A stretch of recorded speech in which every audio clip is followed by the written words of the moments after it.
ষষ্ঠ উপজেলা পরিষদ নির্বাচনের তৃতীয় ধাপে রাজশাহীর পবা ও মোহনপুর উপজেলায় শান্তিপূর্ণভাবে ব্যালট পেপারের মাধ্যমে ভোট গ্রহণ শুরু হয়েছে। আজ সকাল ৮টা থেকে বিরতিহীনভাবে ভোট গ্রহণ চলবে বিকাল ৪টা পর্যন্ত। সকালে ভোটারদের উপস্থিতি কম হলেও তা বেলা বাড়ার সাথে সাথে ভোটারদের উপস্থিতি বাড়বে বলে জানান প্রার্থীরা। অবাধ ও সুষ্ঠু নির্বাচনের জন্য কঠোর নিরাপত্তা ব্যবস্থা গ্রহণ করেছেন নির্বাচন কমিশন। তবে ভোট গ্রহণ শুরুর পর এখন পর্যন্ত কোনো অপ্রীতিকর ঘটনার খবর পাওয়া যায়নি। ষষ্ঠ উপজেলা পরিষদ নির্বাচনের তৃতীয় ধাপে রাজশাহীর পবা ও মোহনপুর উপজেলায় চেয়ারম্যান পদে ১১ জন, ভাইস চেয়ারম্যান পদে ১৩ জন এবং নারী ভাইস চেয়ারম্যান পদে ৯ জন প্রার্থী প্রতিদ্বন্দ্বিতা করছেন।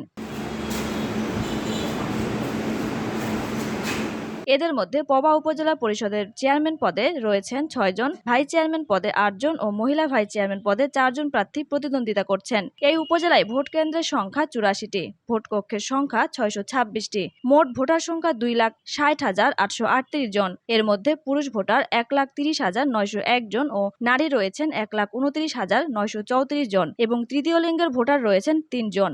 এছাড়া মোহনপুর উপজেলা পরিষদ চেয়ারম্যানের পদে ৫ জন, ভাইস চেয়ারম্যান পদে ৫ জন ও নারী ভাইস চেয়ারম্যান পদে ৫ জন প্রার্থী প্রতিদ্বন্দ্বিতা করছেন। এই উপজেলা ভোট কেন্দ্রের সংখ্যা ৪৫টি মোট এবং ভোট কক্ষের সংখ্যা ৩৪৬টি। মোট ভোটার সংখ্যা ১,৪৫,৫৪৩ জন। এদের মধ্যে পুরুষ ভোটার ৭২,৭০৪ জন এবং নারী ভোটার সংখ্যা ৭২,৮৩৯ জন।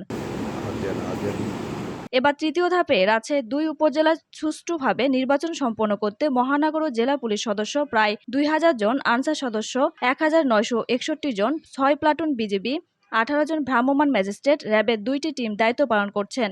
এছাড়াও আইনশৃঙ্খলা নিয়ন্ত্রণে র্যাব ও পুলিশের টহল টিম সার্বক্ষণিক দায়িত্ব পালন করবেন। প্রত্যেকটা জায়গায় শান্তিপূর্ণ অবস্থায় ভোটগ্রহণ চলছে এবং যত সময় যাচ্ছে ততই ভোটারদের উপস্থিতি বাড়ছে।